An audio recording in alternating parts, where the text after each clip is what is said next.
এসএনদের বইতে লেখা আছে যে সব সময় কোনো পাশে কিচ্ছু লেখা নেই, কিন্তু জানো এই সূত্রটা সবসময় কাজ করে না।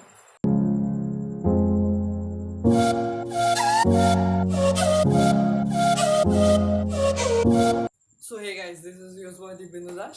আজকের ভিডিওতে আমি ইনভার্স ফাংশন, ইনভার্স ট্রিগোনোমেট্রিক ফাংশনের ডোমেইন বা ক্ষেত্র, রেঞ্জ বা পাল্লা সম্পর্কে আলোচনা করব।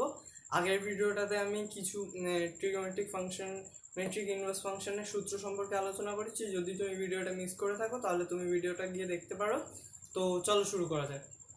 ইনভার্স ফাংশন মেইনলি বাইজেক্টিভ ফাংশনগুলো হয়ে থাকে। বাইজেক্টিভ ফাংশন কোনটা? বাইজেক্টিভ ফাংশন সেই ফাংশন যেই ফাংশন দুটো আলাদা আলাদা ফাংশনের রুল মেনে চলে। ফার্স্ট ফাংশন কি?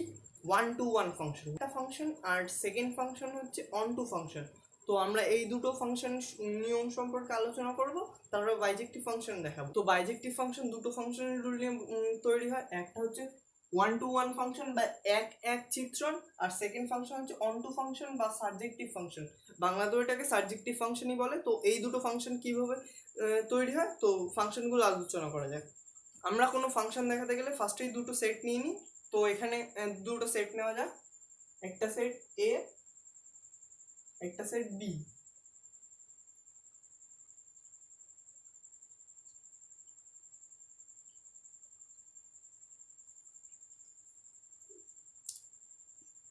এ সেটে 3টে এলিমেন্ট নেওয়া হলো, বি সেটে 4টে এলিমেন্ট নেওয়া হলো। এলিমেন্ট বা পদ এ সেট, এটা বি সেট। তো 1-to-1 ফাংশন কি বলছে? 1-to-1 ফাংশন বলছে এ সেটে প্রতিটা এলিমেন্ট বা এ সেটের প্রতিটা পদের জন্য বি সেটের একটা করে ইমেজ থাকবে। ইমেজ মানে এটার থেকে এটার যদি ফাংশন হয় তাহলে এর পাশে এটা তৈরি হয়, ওটাকে ইমেজ বলা হয়, ইমেজ বা প্রতিবিম্ব। তো এই সেটের প্রতিটার জন্য একটা করে ইমেজ থাকবে, এটার জন্য এটা, এটার জন্য এটা, এটার জন্য এটা। তো এইটা ফাঁকাও থাকতে পারে। এবার 1-to-1 ফাংশনে বলছে বি সেটে এক্সট্রা থাকতে পারে, মানে number of b element can be greater than equal to number of a element.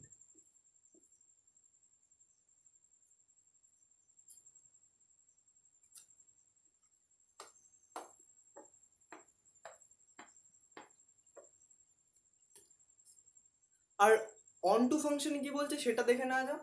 এটা একটা এ সেট নেওয়া হলো, এটা একটা বি সেট নেওয়া হলো। এখানে যদি 4টে এলিমেন্ট থাকে আর এখানে যদি 3টে এলিমেন্ট থাকে, তো এটা এটা এ সেট, এটা বি সেট। এখানে অন টু ফাংশনে বলছে বি সেটের প্রতিটা এলিমেন্টে এ সেটে একটা করে প্রি ইমেজ বা প্রাকবিম্ব থাকতেই হবে। তো এটার জন্য এটা থাকতে পারে, অন্তত একটা থাকতে হবে, এটার জন্য এটা হতে পারে, এটার জন্য এটা হতে হবে, এটার জন্য এটা হতে হবে। বলছে বি সেটের কোনো এলিমেন্ট ফাঁকা থাকবে না, বি সেটের প্রত্যেকটা এলিমেন্টের জন্য এ সেটে একটা করে এলিমেন্ট থাকতেই হবে। তো এই সেটে আমি আরেকটা এলিমেন্ট যদি দিয়ে দিই ফাঁকা, তো এটাই কোনো অসুবিধা হবে না, এটা অন টু ফাংশন স্যাটিসফাই করবে। তো অন টু ফাংশনের তাহলে কি রুল দাঁড়ালো? N of A can be greater than equals to n of B. আগের ফাংশনটায় আমরা যেটা বলেছিলাম n of A less than equal to n of B, আর এটাই বলছে n of A greater than equals to n of B. তো এই দুটো ফাংশন থেকে যদি আমরা কমন নিই তাহলে কি আসতে পারে? N of a equal to n of B. তো এটাই হচ্ছে বাইজেক্টিভ ফাংশন। বাইজেক্টিভ ফাংশনের মেন থিওরিটাই এটা, n of a equals to n of B. তো যে কটা এলিমেন্ট এখানে থাকবে সে কটা এলিমেন্টই বি সেটে থাকবে, আর প্রত্যেক এটার জন্য এটা, তো এখানে এটা এরকম হতে পারে না, এটার জন্য এটা হবে যেমন। তো আমরা এই সেটটা এরকম করে দেখাতে পারি, এখানে একটা এলিমেন্ট নিয়ে নিলাম, এটার জন্য এটা, এটার জন্য এটা, তো ডান। হ্যাঁ, এটা একটা বাইজেক্টিভ ফাংশন হয়ে গেল।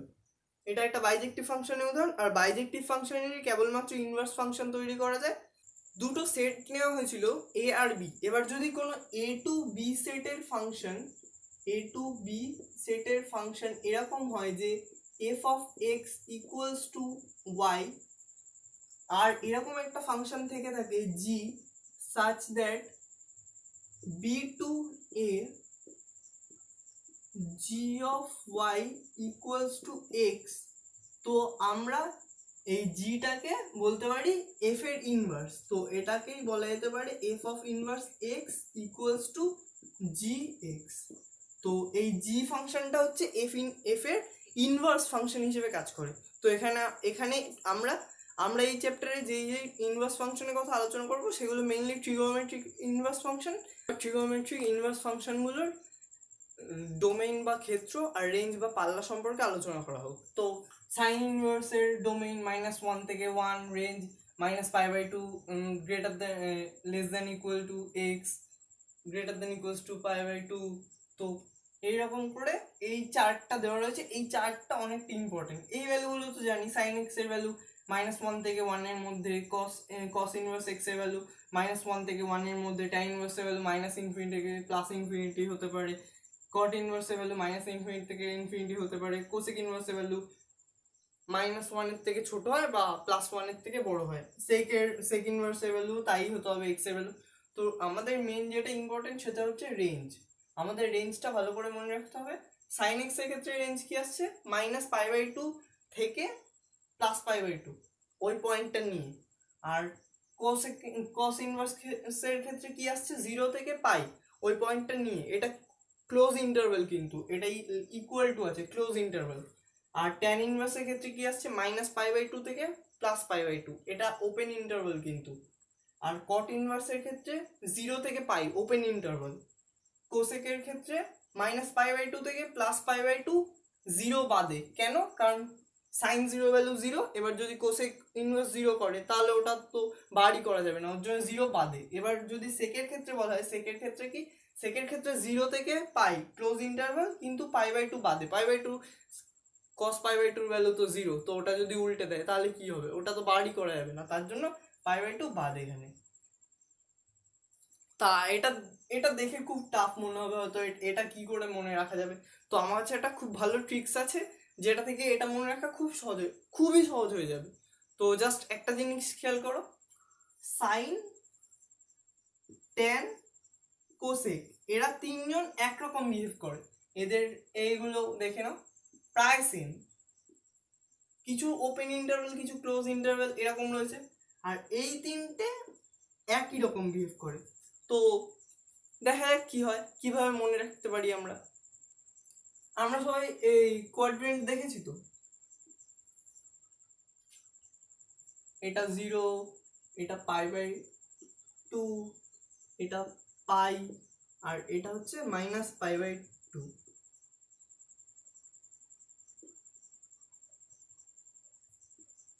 তো ফার্স্টে কি দেখাবো, আমাদের এটা মনে রাখতে হবে যে থার্ড কোয়াড্রেন্টে কেউ থাকে না। থার্ড কোয়াড্রেন্ট সবচেয়ে বাজে, এখানে কেউ থাকে না। এটা ফার্স্টেই কেটে দাও। ঠিক আছে, কেটে দিলাম। এবার আমার কি মনে আছে, সাইন, ট্যান, কোসেক এরা তিনজন এক দলে, আর কস, সেক আর কট এক দলে। তাহলে দেখা যাক কি করা যায়। আমরা ওটা দেখছি π/2 থেকে ওরা -π/2 থেকে π/2 তে যাচ্ছে, তাহলে এই পার্টটা পুরোটা সাইনের, এই যে এই জোনটা পুরোটা, এই জোনটার মধ্যে তাহলে পুরো কেরা থাকবে, sign inverse, cosec inverse, tan inverse. তার মধ্যেও মনে রাখতে হবে সাইন আর কোসেক এই জায়গাটা ক্লোজ ইন্টারভ্যাল দেয়, কিন্তু ট্যান দেয় না। ট্যান দেয় না কেন? কারণ ট্যানের ভ্যালু এখানে তো আমরা বেরই করতে পারবো না। আর কোসেক 0-তে দেয় না, এই পয়েন্টটা মাথায় রাখতে হবে। এবার তাহলে আমরা এটার ক্ষেত্রে কি জানতে পারি, এরা পাই থেকে 0। এই এটা তাহলে কার, এই এটা তো বলছে cos inverse, sec inverse, cot inverse. এই এরিয়াটা এদের, এই জায়গাটা যেমন সেম কাজ করে, এই জায়গাটাও তাই। কস আর সেকের ক্ষেত্রে এই দুটো পয়েন্টে ক্লোজ ইন্টারভ্যাল পাবো, কিন্তু সেকের ক্ষেত্রে এই π/2 পয়েন্টটা পাবো না। আবার ট্যানের মতো কটের ক্ষেত্রে এই দুটো পয়েন্টে আমরা ওপেন ইন্টারভ্যাল পাবো, কারণ এই দুটো পয়েন্টে ওর তো ভ্যালু পাওয়া যাবে না। তো এইভাবে এত সহজেই মনে রাখা যায়। আচ্ছা, যদি এই পয়েন্টটার জন্য কিন্তু লাইক হবে, এটা অনেকটা শর্ট ট্রিক্স বলেছি, এই পয়েন্টটার জন্য কিন্তু লাইক হতে হবে। তো নেক্সট আমরা ট্যানের একটা সূত্র আগের দিন বলেছিলাম, এই যে এই সূত্রটা, tan inverse of x plus tan inverse of y equals to tan inverse of x plus y 1 - xy। তোমরা কি জানো এই সূত্রটা সবসময় কাজে লাগে না? এসএনদের বইতে লেখা আছে যে সবসময় কোনো পাশে কিচ্ছু লেখা নেই, কিন্তু জানো এই সূত্রটা সবসময় কাজ করে না। এটা তখনই কাজ করবে যখন এক্স ওয়াই এর value less than 1, x into y এর ভ্যালু লেস দেন 1, তখনই এই সূত্রটা কাজ করবে। কিন্তু যখন এক্স ওয়াই এর ভ্যালু গ্রেটার দেন 1 হয়ে গেল তখন তো কাজ করবে না। তো এবার বলবা এক্সাম্পল।